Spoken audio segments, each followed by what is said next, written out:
الرحمن الرحيم والصلاة والسلام على نبينا محمد وعلى آله وأصحابه وسلم تسليما كثيرا سبحانك لا علم لنا إلا ما علمتنا إنك أنت العليم الحكيم أستغفر الله الذي لا إله إلا هو الحي القيوم وأتوب إليه اللهم انفعنا بما علمتنا وعلمنا ما ينفعنا وزدنا علما دي الأمساسوية هجرية باكلة أني كمناني أني بيناني أني فلا سهر ذي القعدة من هجرة سانكالو تاني كلنا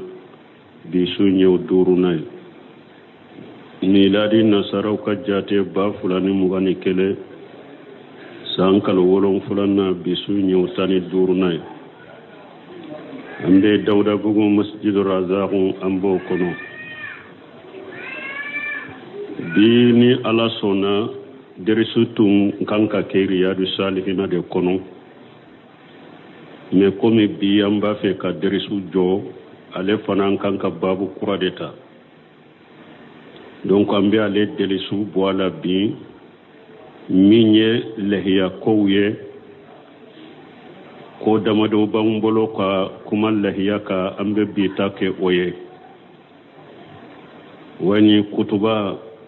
ale teseka wakati janta iteseka chaman fo akono ibe kumba bawde fo kutuba kono dini ala sona ni wakati seraka abo amba feka kuma lahiya kiruka folo ambe kuma min kan lahiya kola folo al ikhlasu lillah dusukun kalasi lahiya ka faga ni dusukun kalasi de lahiya kana faga ka lahiya nyini kasa kombe ndew ni sonjanaye lahiya ko kana ke oye ko ka denw nisɔndiya ye a kana kɛ fana ko ka muso nisɔndiya ye a kana kɛ fana nin ka lahiya sa sɔngɔba la ka a siri nka doda la ni min bɛ tɛmɛ karisa de ka lahiya ye nin ye a kana kɛ o fana ye a kana kɛ fana ikallahiya be demisenu bolo ube yala na ikare kono na ula karasa kallahiya de ninye lahiya ko kana ke ninga niyauka ni lahiya kera ninga niyauka lahiya ti bolo sogo de bi bolo ala ko qur'ana kono lan yanala allah luhumuha wala dimauha walakin yanaluhu taqwa minkum ala ko be lahiya munun kan tigete ani hadiyaw u ka sogote she alama u ka jolite she alama me u bakene alanya siranya ni dusukun kala siminye o de be she alama aka keni dusukun kala sinde ka ke ala kama koye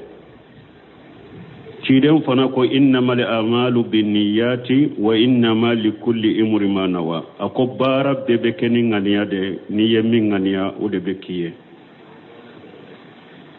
donc ngania kake lahiyaw fagalila ala kama koye dusukun ka kala si ala de akana ke bebe lahiya faga umfana kala lahiya faga kana ke nununye akake ni ala kode ka dusun kala si ala ni nye foloe ashani fulana masruriyatu al-uduhiyyati lahiya sharia dedo Qur'ana la hadisa la bi ijma'il umma ani don ke bo be faral la ñogon ka kallahiya ke sharia Qur'ana ayawla ala ko fasalli li rabbika wanhar ako salli tigi alaye ika kan sogolike tawsir kelaw yen ninke de salli basalli ni sallira ibika lahiya kan sogo o ya iranna ko lahiya ye sariya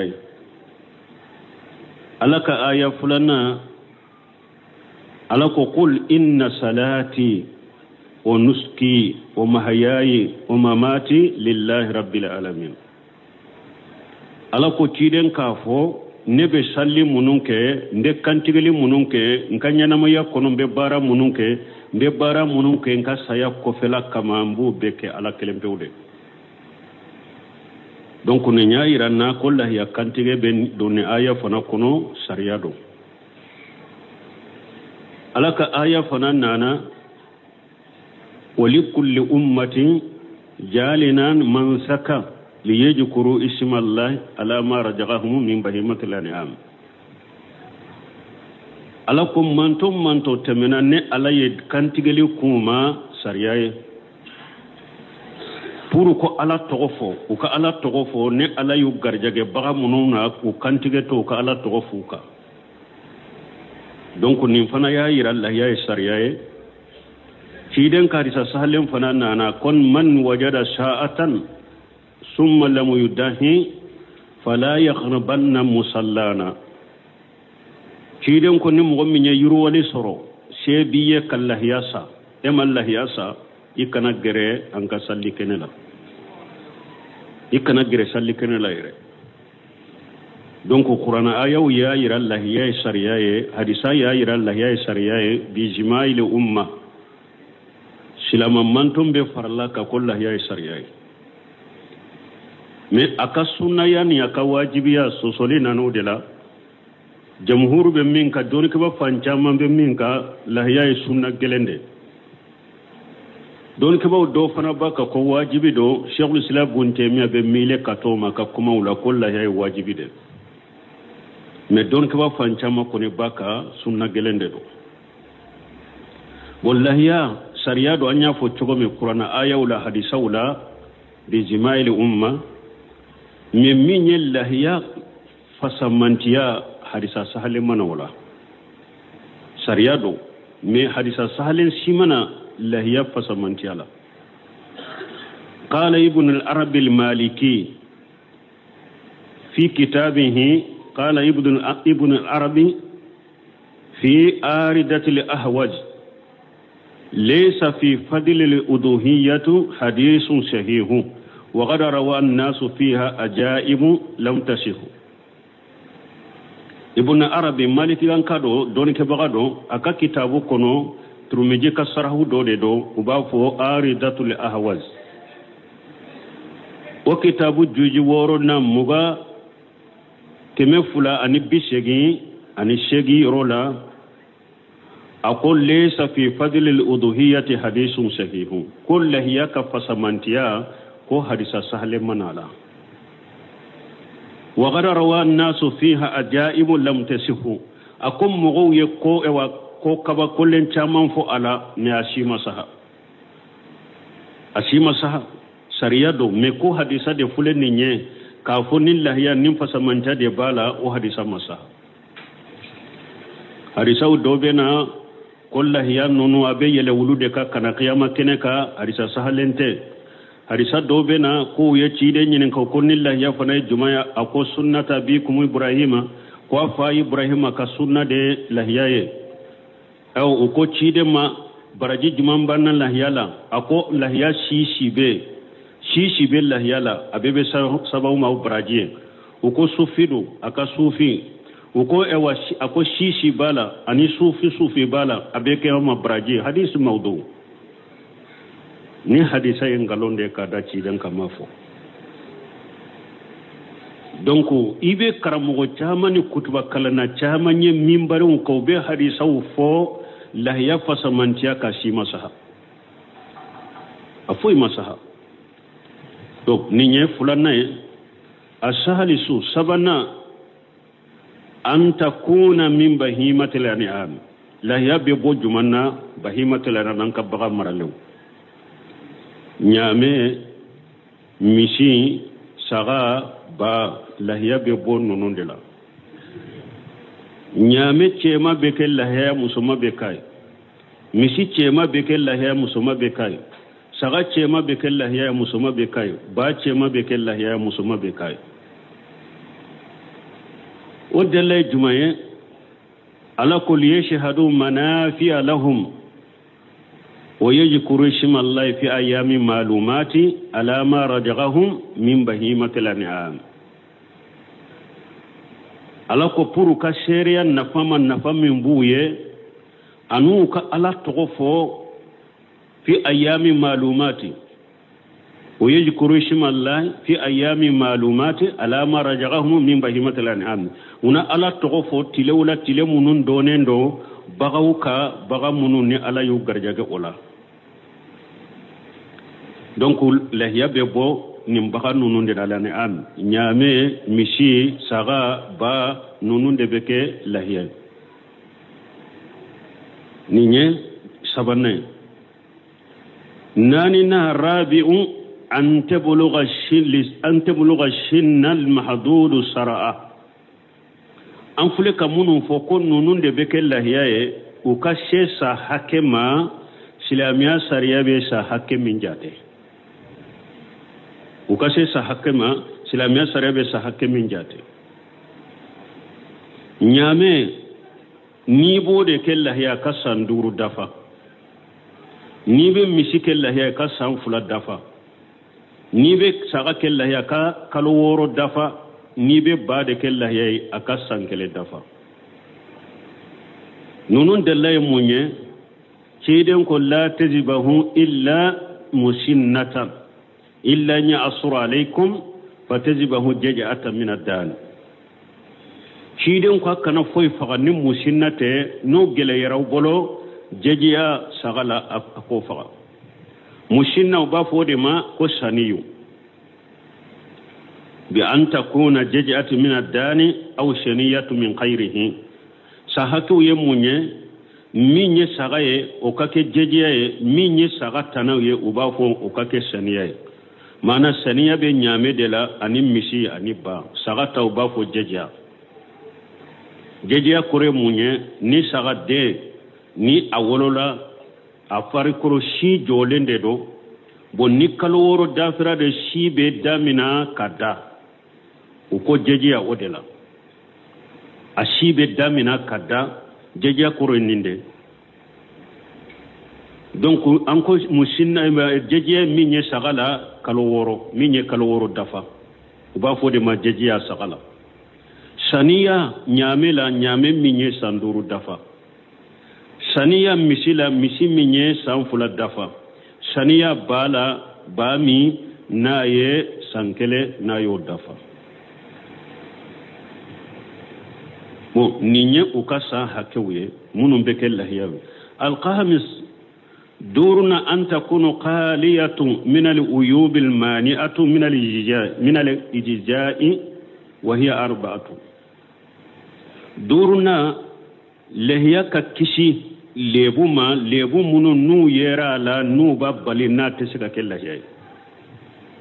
لهي ككروشي ككشي كبو لبو ما ni lebu munun sabatira la na tesiga kella hayay o lebu nani dedo lebu nani anana barai ibn ajib ka hadisala ako arbatu la tujzi fil adahi al awra'u al bayyin awruha wal arza'u al bayyin arjuha wal maridatu al bayyin maraduha wal ajfa'u allati la tunqi ni hadisa be hadisa kitabu duri nate Bukhari dorondela ciden ko lebu nani nulu sabatira bagan na ko atesga kella yaani nya kele min kan nya kele nya bangelendo mana bagan minni anya bora kene made ube anya wa tara kono na dela ni ya hidro nya be wodela ube nya kishe inde bolendo ni nya kele nya minni ni kan nya kele nya bangelende do ni mugo ya yedro ba fo ni nya kelende nya imbolendo kishe imbolendo ube adonendo kono la nimbe baga minna nya kelendo nya kele ya min bangelendo ate dogola o tesika kella ya ni nya foloy fulana mimbe chu ashenka chuni min fana do abangelendo adogolente ni mogo ya ye ba fo nimbaga ashe mba dimi nimbaga bechu men ni baga bechu chuni mi mabange ota kala ya bali men ni chuni mi bangele ndo chiden ko de la ya bali ni nyofula e sabana bagam banale bagami banami na bangalendo bana do de be bagana ni mogo ya te dogo yere la yere bado ni nye bana bangelende ya be bagana men ni bana do be bagana dogo lendo mogo taye ota kala ya bali men min bangalende do o be la ya bali ni nye sabanai nani na bagam min fasalendo hari sembetala afasara hari sembete surala nim fana teke lahi hay donc ninni nani sabatira bagam min na ube defo min ka jugu nonu nye o tese ke lahi mana ni bagam min finyelendo yere anko ni min chuni bangelendo ni bagam min sen karila atese kanye defo min ka jugu ni defo nani ye ni o yera bagana atese ke lahi abe misalia nin defo nani la mais minye baga min tilo ewa sogolendo ube a tilo faralende do ube gerede karilendo ube a kude tigilendo nonu nye makarhude men ni ka baga faga puto la bashitala iki ka baga kuroshi kabula akakisi ni defo sitala ode kanyi mais ni nani inte ni nonu na nyogona yera baga na beska kella ya donc ba fu makarhu parce que hadisa min nana ula hadisa masahab hadisa yuruni min sahara ali ibn abi talib ka hadisa ako cide nyi ulunya mariya an tastasrifa ali aina anka bagaw nyew korosi pura kana kenya kelenye ko cide nyew fu awluye me obeto min fu akofe ko cide ko ankana bagam min tilo faraleno bagam min tilo tigeleno bagam ngere karleno bagam ku tigeleno cide ko ankana nunun kellahi hadisa masahab harisa sahalente denku defo nani ni ulude yera bagala ateseka ke lahiyai ni nye defo yoroy woro na doyoro woro na sadisun an yudahiya biha fil waqti al mahdud saraa lahiyan nunu iku kantige waqti la salama sariya yo waqti min dima wa huwa ba'da salati al eid يوم النهر إلى غروب الشمس من آخر يوم من أيام التشريق وهو اليوم الثالث عشر من ذي الحجة فتكون أيام الذبح أربعة سرتي ورم من بالله يا كنتيجلا لهيا كنتيجا وقتي كونو سلاميا سري وقتي ملاتيجي تكلا هيا كنتيجا كونو سلاميا سري لهيا كنتيجا يا تا salliba do ni salli kene jigira hadisa udola siden ko sallallahu alaihi wasallam man zabaha qabla salatin falyuid akoni mugo niye kantigali ke salli nye sanan ka salli kene bo salli nye niye kantigali ka ko sagitaka na cogo dolan man zabaha qabla salatin falyuid makanaha ukhra akoni mugo ye kantigali ke salli nye sanan ka salli nke afo ekallah ya wore kantiga nola ikallah ya amanye harisa dola man zabaha qabla salati fa inna ma hiya lahamu yuqaddimuhu li ahlihi wa man zabaha ba'da salati faqad tamma nuskahu wa asaba sunnatul muslimin harisa dola ciden ko ni mo min ni ka baga kantige lahiya kantige salli kenenye sanan ka salli ako ye sogode droniye adi ikademba yama ako mi salli kene jigilen ko fe ni mo min ni ka lahiya kantige ko e ka lahiya ere ye sunna ke ere ka lahiya de batoye eye silamo ka sunna soro ika bato dafara ye silamo ka sunna soro donc lahiya kantiga yata salli do ne salli kene jigira depuis salli kene jigira dron salli kera dron lahiya bisika kantiga ne don kama doya afoka faraka ni hadisa do nana anyuma yika bila kutuba kaba salli kanke kutuba fulan min be kala kutuba ka kala kutuba bannen kofe ibi kallahiya kantige lahiya kantige adilolente ko fo alimami ka kallahiya kantige o koni be majabi malikila ulu bolo ni alimami mi kallahiya kantige kani kallahiya kantige me doni ke baga chamani jamhuru be minka ni salli koni kera kutuba kera doro lahiya kantige daga har ni alimami makono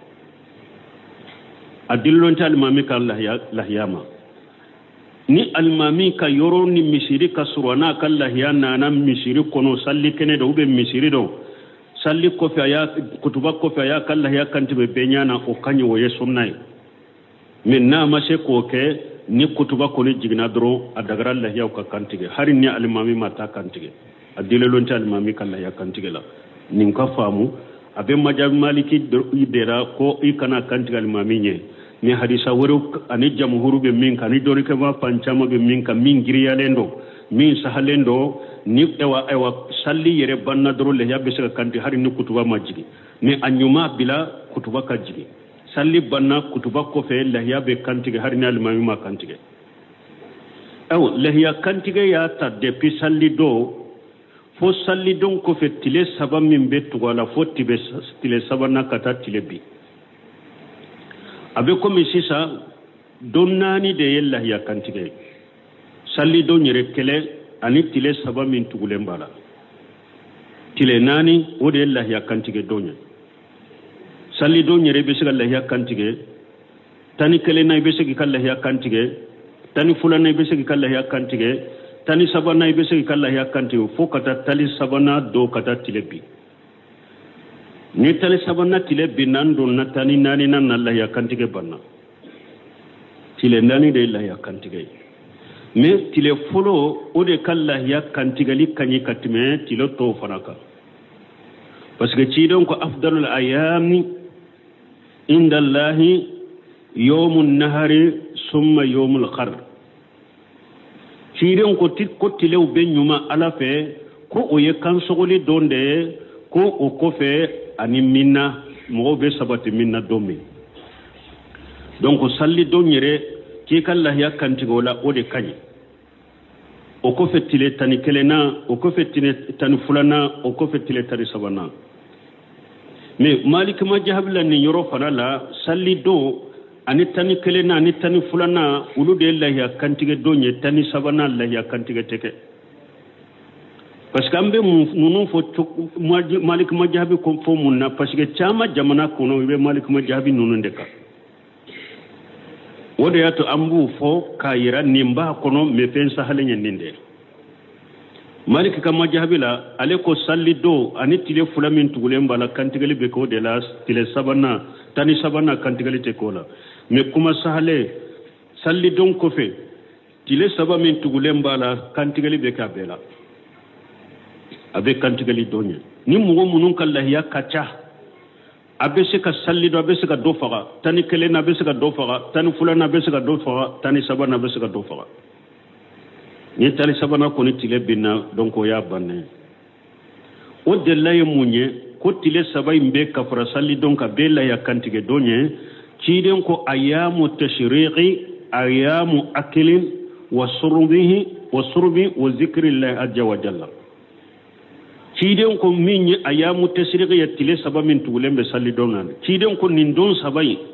ko abeye dumuni donde ani mini do ani alakusuma do salli don kera dumuni donye chogomi mini donde chogomi alakusuma donde chogomi de tile saba min fana tulemba la ciden ko fana ni salli do imbe de kelenya abe dumuni do abe mini do abe jikiru do bo ni tanke cide nyere yen nin tile saba ayet tile folo ka kiri di nin tile saba ma kan tigali be ke tile folo na chogomi abe ke nin tile saba fona kono chogo kelena ani hadisa do nana cide ko ayamu tashriqin kullu ayamu tashriqin ayamu jubur ko cide ko ayamu tashriqin be tile saba munun tugulembe salli do nga ko be kan tigali do ni hadisa albaniya saha ayamu tashriqa ko tile saba imbe kan tigali do ni hadisa in sabatira yoro mi kuma worete hadisa sabatira cide nya be ke kan tigali do nya donc minye lahiya kantige tile nani konone de lahiya be kantige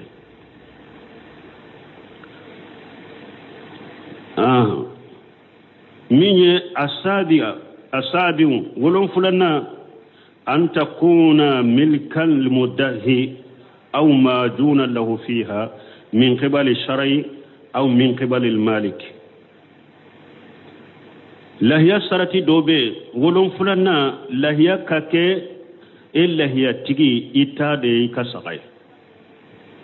akana sor walli saga de be bolo iba kantige kata walli saga sunya ube ka walli saga jakwa boshi ala kata koybo kel lahiyaye ala makotola inna allaha tayyib la yaqbalu illa tayyiba alay masa senema de ate foyi mina fo fen senema lahiya kake yere de tado an ube mogo min tado o de jenanaye ka dima sariya la koy ka kantige aya dima yere de ya dima akaki yere ta yere ka marali baka ube saga tigi yere ka jenaye ka saga indima mesino ni ote ate daga ka wali saga kantige saga sunyale ube saga karaba bosha tigi wa koybo kantige ko kel lahiya otebe bon lahiya in kana ke fana saminu segina alla yata'allaqa biha haqqu li ghayri wala tashuhu tadhiyati bil marhun segina lahiya kana ke kon mugo wore ka hakke dilole mbala misali la eye fendo fere fendo de ta mugo do bolo eyi ka saga dama kon ni nye garantie iye juruta mugo bolo ki ka saga dama ko garantie ninyi ka juru sara ibin ka saga de o juru min be e bolo o saga min be e bolo ka juru kunkoro wali mogo wore ka hakke dilolembe ni saga ina ete se ko kantige abe emin ka juru koro te se ka kantige awa saga stigin fana te se ka mina ko aba kantige tanka mi ka juru sara parce que ka hakke dilolembe saga ina kaba adira ema i ka juru de koro donc ate daga ka faga ka hakke dilolemba la nin ka koloshi ni obora ya tashu konontonna ma huwa afdal fil uduhiyya bon lahiya la juman kanye anko nyame beke lahiya mishi beka e saga beka e ba beka bon nunu na juman kanye lahiya la min kanye lahiya la al ibilu nyame de kanye summa al baqaru ko fe mishi summa danu ko fe saga summa al maju ko fe ba summa subul badana summa subul baqara o ko fe nyame sara wolon fulana o ko fe mishi sara wolon fulana o ka fasa manta beta nin chogo de la majhabi nani sabayin tara an kule ka kuma min fo sabayin tara o de nofe abu hanifa ahmad ibn hanbali imamuna shafai nunu sababa ka de lahiya do hadiya do nyame de kanyi o ko fe mishi o ko fe saga o ko fe ba imamuna malik rahimahullah aleka majhabira ale de ko hadiya la ko nyame de kanyi o ko fe mishi o ko fe saga o ko fe ba ko men ni be lahiya de kantige ko saga de kanyi malik ya ka della ke munye ko saga de ka sogo timinendo aka sogo kadi ani fana ko ciden dumera saga faga de ka madina ani fana udobo ka della ke ko nanye lahiya yereye lahiya tara ibrahima ka kantigali de la tumbe sumaila kantige ko ala sumaila kuma boni kantigali pembaye ko la ko sumaila kuma boramine ko ye saga de ko ola saga de kanyi malik mujahabi ka della fule saga fasamanchali la touka don ke ba yo jabi minye ibrahima konita yo ka boye nyu hadisa min be fo ko ye cide nyinin ka kunil lahiya fana ya jumaye ko fa ibrahima ka sunna de ye hadisa ngalonde hadisi mawdu hadisa masaha hadisa nyen galon tigale ne ka da cide na cide ma fo ko an fa ibrahima ka sunna do bon min be aya kono ala ko wafadainahu bizibihun azim akwa le ismaila kumba boni kantigeli femba ne ala masaka fo moye qur'ana aya kono ko ala masaka fo mo yede tawsiri kelaw do de ko saka mi ala ma fo ko saka de ala ko ale ismaila kuma boni kantigeli femba de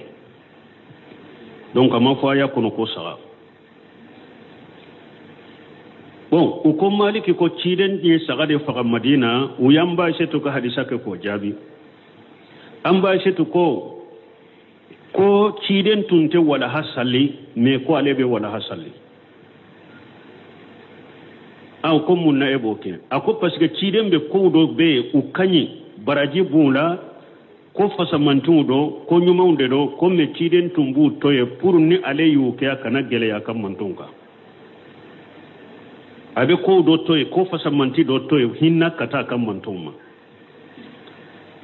abe ko mistara salatu tarawih fule sungalo kan nafila fule safo kofe ciden nya ke tile saba mais aya toye ko parce que nale dumana ka kana ke wajibi aka mantonga bo ko nyame de kanye ko fe mission ko fe saka mais cide nya toye de nyame fagani misi faga toye de pour akana geleya de la saka mantoma akana geleya ra kam mantonde ka ode ato cide nya saka faga ko sinon fasamantiala nunu anya fo chomu ode do cide ka saka faga sababu yede nogoya kata kam mantoma pura kana geleya ke mantunka bon mununye majahabi saba nyu ka della ke jumay munun ko nyame de kanyi o ko fe misi o ko fe sa o ko fe ba ulu yu ka della ke hadisa jele nye bukhari muslim kono tuma mi ciren tumbe juma tali jonna fasamantia fo akum man raha fi satil ula ka annama qaraban badana ومن راح في ساعة الثانية كأنما قرب بقرة ومن راح في ساعة الثالثة كأنما قرب كبس أقرنا ومن راح في ساعة الرابعة كأنما قرب الدجاجة ومن راح في ساعة الخامسة كأنما قرب بيضة ko cide nyire fule ka ewa bato fen fasamantade fo ko ayu tugu nyogo nyanni ntogo de la cide ko juma wakati folo ni mo min tara be ko mi nyame sadakati ako wakati fulana ni tara abe komi ye misi sadakati ako wakati sabana ni tara abe komi ye saga jigi sadakati min girew dafalendo ako wakati nani na ni tara abe komi ye she sadakati wakati duruna abe komi shefa wako cide nyire fule ka bato fion fasamantia tugu nyogona ni ntogo de la ko ewa bato yufana bato munum bi gire alala ukumba ba do de lahyai ukumba ba do de lahyai donc ko ola lahya fagalila nyame de kanyi o ko fe mishi o ko fe saga o ko fe ba donc nin kuma de sahalende nin kuma de ka girindinde sahalendo lejina daima li buhusilimi wal iftai fatawa lejina daima li buhusilimi wal iftai uyenninde giriya u ka fatawa ikono tumamu yunyinin kan lahya la juman kausa u ko nyame o ko fe mishi o ko fe saga o ko fe ba o ko majabi saba imbeninde ka o ko la yalla ni ka fa samanta betani chokodela o ko malidi ko maliki de ko saga kanyi ko parce que cidenya saga de faga akomme o ko me ciden tumbe ko fa samanti do to e pura kana gele ya kam montunga donc me fa samanti ala ko ninde ka giri bunu semir rahimahullah akai risala ko risalatu fi ahkamil uduhiyya afana yemin giriya tuma me anana Allah yau ka fasamanci ala akon nyame de kanyi o ko fe misi o ko fe saga o ko fe ba afana yo de ko aka irisala in kono risalatu fi ahkamil uduhiyyati wa zakah donc nunu betan ni chokodela fasamanci donc minye saga ikelinki ka saga faga o fana kausa nyame sara wolon fulananye ni kelembese ki ka saga fago fana kausa misi sara wolon fulanay fasamanta betani togodela nyame de kanyi o ko fe misi o ko fe saga o ko fe ba o ko fe nyame tila wolon fulana o ko fe misi tila wolon fulana o ka fasamanta be nyogo nyen togodela ni kelembese ki ka saga faga ube hari ni kelembese ka basa ka faga o kausa i ka do nyame sara la o kausa i ka do misi sara la mais ni kelen be se ki ka nyame faga I kelen be se ka misi faga o de kausa kateme saga ani baka donc ni nye fasamanta o yoro ni ambora o yoro la bo anko lahiya ta'yinu li uduhiyati juman bil lahiya kere kere ko nin kera lahiya kaba hari suron kuma na ola ko doni kaba ko fen saba ni ya lahiya sa kana yire mani lahiya ngani yai ubi lahiya sa nen ko fe ya fo kadda kan ni nyen kan lahiya ubi ni lahiya kantige ni lahiya yai ni saba de beke asabati ko ni lahiya kaba anko bunu seminu bola kay risala kono lay fulade sabati ni asanen ko fe ni ko ni nyen kan lahiya ni ya kantige ka kel lahiya mi anko mi nye bun teme cheikh sala bun temiya ani maliki nono ani lezina daima wulu ya kenya ni ya asa ni lahiya ngani ya bese ka kere kere ka ken ni lahiya bon ni lahiya kere kere ya ka ken ni lahiya feun juma kiru juma ba no fe kiri folo ni ye saga sani lahiya bans ewa bagan sani lahiya ngani ya akiri folo ye munye o saga kera lahiya kaba ate daga ika fale ki sago kala ate daga ika fere saga inkira ala tay kaba kera lahiya ate daga ika fale saga wurela ate daga ika fere fo don ke ko ni yere ya do saga wure yera o kawsaye mbafe ka fale o ye o daga men ni ota tanka kire ka kel lahiya ate daga ika fale kele fulanna ni lahiya nye lahiya muso de ya sani lahiya nganiya u be sanen ko be ko ni nyen kan lahiya bo ni hara ya sura kono mande do na jigina de yimbe kantige ka fara bakare lahiya de do tanka kere len ko fe ka kel lahiya na kono mado ni demmi mbora de yim fana be kantige ka fara bakare lahiya de do ate daga ka de mura parce que ade yim fana kel lahiya ka ba anofe bon akiri jumam fana be tuguni lahiya kere len ko fe ka ke lahiya ni allebura e ba sa wakati mi defo sita la nye defo nani mi fo defo sita la mi asanen ko fe ni lahiya ngani yae ube ke len ko fe ka fo ni nye lahiya de lebu bora la o ko fe re asien karila ube o ko fe ko karila ube o ko fe re nya chira kabo akere len ko fe ka kel lahiya tanke defo min fule ka soro lebu min fule ka soro ni e ka yada tala e ka faratu tala a ukonin defo min koni ya kas e wa bagayin soro kala ya soro ashe ko siteni na la kala tige de ninye e ka yada te ka faratu te o kan tige ka kel lahiya defo inte foi tora la tuguni asanen ko fe bolode ni ewa ni lahiya ngane defo min yira la kantige o te foi toro o de le munye kiden ka sebo ibn jubairi dondola unaka lahiya hadiya unanama hadiya dobe ukonni hadiya ko ashen karla de akwa ya laje na ya suru awu ya shen karlende sa atesika ke hadiya me na ya suru sannen ko fe awu bolode o ko fe de shen karla bashitala aya continue ka ke lahiya imam an-nawawi ni hadisa do fil majmu ako hadisa sanadu kanye ube kiri wore jumambala ni e kal lahiya sarade lahiya kere ya ka kel lahiya pasannin ko fe ko ni nyen kal lahiya o ko fere ananasa lahiya wore sanitila ni bol lahiya la lahiya wore sanitila tuguni ayi wasa harin ajfarade ati kai kal lahiya wore sa tanka kere len ko fe ka kel lahiya o ko fere ajfara sara atika koibe lahiya wore sa kabila nola ube nu ya sunyade e ka saga sannen ko fe ka asane kana yire mani la yanga ne ay ube asannen ko fe ko ninyen kan lahiya o ko fe da sunyana lahiya wore sa netika atika ikal lahiya wore sa akerkerelen ko fe ka kel lahiya donc o ba fo ninde matta'inu li uduhiyya ni lahiya kerekere ka kel lahiya o ko fe ni lebu munu nya soro kitu munu ba no fe o yen nunu fanay bon minye lahiya nambora ni yoro nunu bela anko nyame mo wolon fula be se ka fara nyame ka mo wolon fula ubese ka je ka nyame ke lahiya uba sara kelen kele ka sara aye saga parasita ye aye bolla yala mo wolon fula bese ka je misi fanala ka kantige ka ke lahiya ye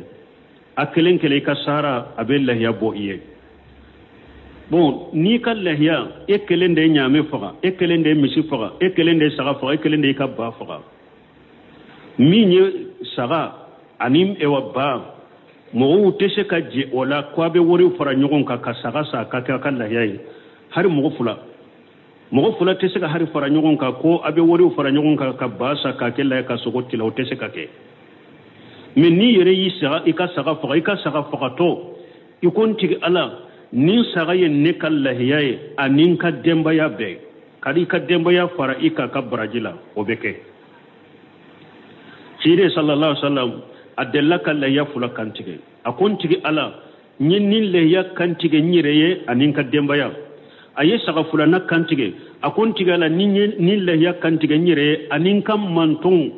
mugo mallah ya sorfo kata jawle donc wi kala ya saga ibe se ka mugo farika ka ikeleme se ki ka saga sa fakato akantige to mugo kadiya fari ika ka barajila ika bas kantige to mugo kadiya afara ika barajila ne aseti atese ka je saka kelende la kwa be sogotila be sahara be kella he otese ka kede ne be se ku farika barajila me yala nyame tila wulum fulana sara infana ibe se ki ka demba ya farika ufana lawa don ke bo doma soma ko sara imbe ke ekelende kallahi ay me itese ka demba ya fara yire ka sara ina bo don ke bo fancha matara ko fana la daga ko basi tala ko Abdurrahman Saadi nonu uko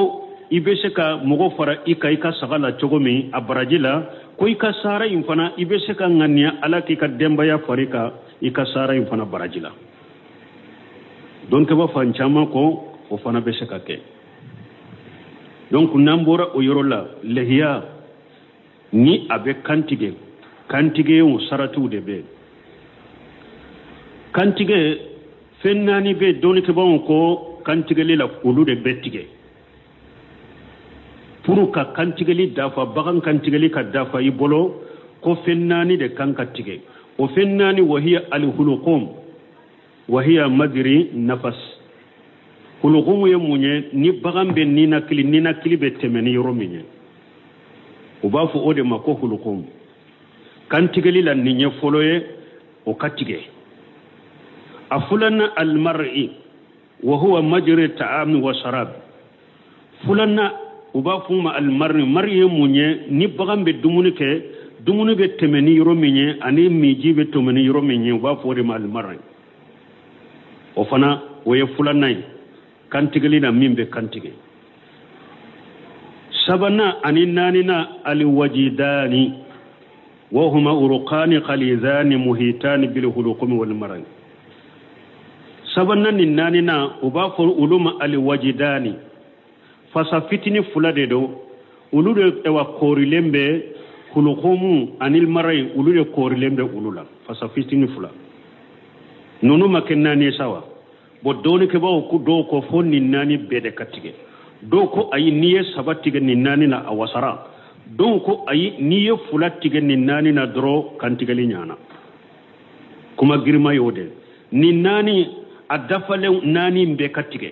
ube sabayin katige nani la a ube fula katige nani la kantigali dafale nyede nani katige har no make ni sabatigera la fula tigera nani na kantigali dafara kantigali afana beta nin chogo de la bo kantigali ni be kantigali ke adabu do bala chiden ko fa inna allaha kataba al ihsana fi kulli shay fa idha qatalitum fa ahsinu al qitla wa idha zabahtum fa ahsinu zibha wal yahiddu ahadukum safratahu wal yarih jabihatahu chiden ko ala ya bilanka finwo fe namba ke anka ke kanye ala yo bilanka farda nambe fingo fenke anka ke kanye hari ni islamia sariya ko min ka faga de namba faga anka faga chokonye islamia sariya ko min ka kantige ni ba kantige akantige chokonye adola kele ika muru dajia ika kantigale fe ika lafiya jonna ni be kana ika baga kantige muru dajiya de folo ini muru kana saga jole ko ebe muru dajiya saga nyana ube saga dale ko be muru dajiya nyana ikanoke ika muru dajiya folo sani kana sagama puru ni muru dajiya lendo I bolo ni fanga ke ka kantige munun forate ube tige jonna babe akambe tige abe sabe lafiya men ni muru da gwanendo ibe me aka saga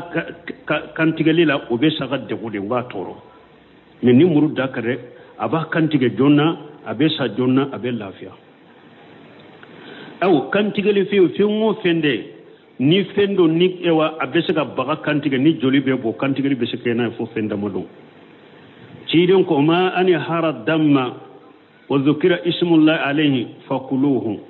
laysa sinna wala jufra wa sawhaddisuka amma shinnu fa ajam wa amma jufrun fa mudi habasatu ni hadisa be muslimu kono ciidon ko kantige le fe ni baga kantige na beska baga kantige ni joli be bo kantige baga kantige to fani ko bismillah akwa yodu fonna kera ni ube soni ciren ko kantige le kana keri nonu ni komi folo la buruso la na ni do ye nyina mina sawu nyinke ka kantige akon ni kantige le tesika keni nie ube ika soni dogu ka soni ke ka kantige li tekeni soni ako ni ako mbena uchogo foye ako minye nyinye ako ewa fa machine fa ajamu ako ni ko oye kolode nyinye kolode bon kolo fana kide nyaayira akon kana kantige li ke ni koloye parce que ambali majinaw ko do fana ka dumundi de koloye ako nyinye kolode ako mesoni ko oye habasan kau ka murude famude habasatu muno a wakati tumde islamiyala ulu ka murude soni e fana kana kantigali keni soni kanu bonko nyonya famude habasatu donc kantigali kana keni nunu fulay ni kantigali tekenaye soni kantigali tekenaye bo kantigali ton iki dija bismillah kafo parce que bagan kantige to ni bismillah ni yutugo ka toire doni ka babbe bolate dumunike wala taakulu mimma lam yuzkuru ismallahi alayhi ala ko kana fendude ala to ma fo fen minna temmin kantige to ala to ma fo kanodo ni yere tugude ka fen kantige ima bismillah fo ateddu men ni nyina nade bagan kantige to en nyina na bismillah lade ima fo sosolina nani na doni ka babolo don ke maw do baka ko imamu na safayin kon ni ewa inyina na de ko abedu me don ke maw do baka fana hari ni nyina na de antadu sheikhul islam bunte me bode kiriya ni nyina na ima bismillah fo ko antadu ko pasgala ko kana fendu bismillah ma fo minna me ni dori ke maw fan jaman baka ko ni nyina na de abedu me anya fo to ko mi sosoli bo fana la bunteme ko be mi ngiriya ni bunu semina kay risalun kono nya ka kitabu mun fo wulu ko hari ni nyina na de atedu ne junubu tila ni nyina na de mi ante bagain ko ne du ni so soli bola donc yijija bismillah ikafo ikabaka kantigeto nambora o yorola ni baga kantigera aka sogo tila chogo don ke bawo do ba fo koy ki kala ya sogo tila saba koy ka tila saba na di fantawma tila fulana ikadi ka balimawma ni kam go nyumaw tila ewa saba na doyi yere kodo men nin choko min fulani nye dalilama sabatinina ka foy ka tila saba dete dalilama sabatinina afora qur'ana koni kono jakwa ikallahiya yube ka hadiya foyere ka do douala jakwa ewa jakwa te yere ka fendola me jakwa foy ka fendo sadakatala sogo togolbe sabati minna o yedde lake munye parce que ala yere ko qur'ana kono fakulu minha wa atimul qani'an wal mu'tara ala yire kul lahiya akunna kan tigra fayja wajabati junubuha fakulu minha wa atimul qani'an wal mu'tara ala kunna yinna hiya nunun kan tige anya kan tige ko min fo yaro nyame ale jole kambe sokode uba fo de man naharu nyame iba ale joye ka ewa kinin sey nyefen sey ibo shiri udo kuru ko shiri a jole mbeto sabaka yoroni dobe ave ewa o yoro indo soko fasani dobe ibo ode tige dro ale be bina yere nyame kambe soko ni nye mishiye ani saga ani ba ulube da ku kantige ulube ba da ku kantige donc ala ko ni nyame na ya kan soko ta binna aya asumana aya boso ayere ka doduala bon mogo munu fantando me alete wuli ka mogo deli akaso ani mogo munu bena udeli sogola akuso aya wure la ko fakulu minha watimul ba'is al faqira ako ayere ka dodu akalla ya sogola aka fantanso o ciden fana ka hadisa sahlen nana kulu wa atimu wa daqiru ciden kunna ya kalla ya kantige asogo ayere ka dodu aka mugo la dumuni ka dodi mugo ma ewa ayere ka tol la sago wakati min kadawiye donc asabatira la ya sogo ibe fantan so ibe sadakati bola me hakke ma fode hakke kere ma fo konni ikani hakke bode ika saga yire mumela hari niye sara kelende boka sadakati atoke ritai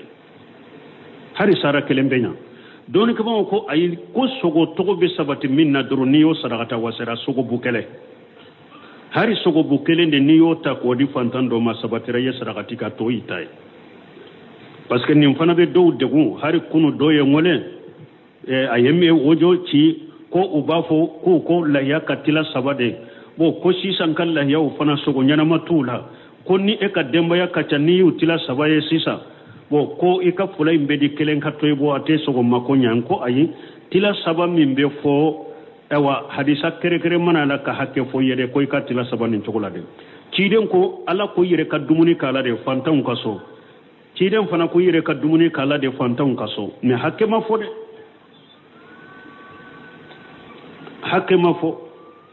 donc nim fana ka faamu ni kala ya ko ni kantige sogo togo be sabati minna doro o hakke sarakati ya to yitai awa do ba fo ku kala ya kana sogo kana teme ibolo san tile sabala ayi o fana tusira ciden tile la san do de nana o sayin kera kungo sai kungo ye mogo mina fente mogo bolo o sa ciden ya fo mogo ye konni mogo mo yi kala ya kantige ikalla ya sogo kana tile sabati me bolo pour ika fantan toso mais tuma mi o sayin temena awa ciden ko akalla hiya kulu watim wadaqiru akoy dumuni ko kono aka fantan la dumuni kono ato aka la sago ibe se ki kala hiya sogo la sago ika firgo kono ni firgo bi bolo tile sabay mbeke ka do har kalo kelenke ka do basiti kala togo sogo togo sabati lembe minna dro iko saragati ala donc nambora o yorola minye ewa lehya asogo te fere agolo te fere afoi te fere hari minye ikal lehya bosoye bosoli kala sarate bolla ya sogo inade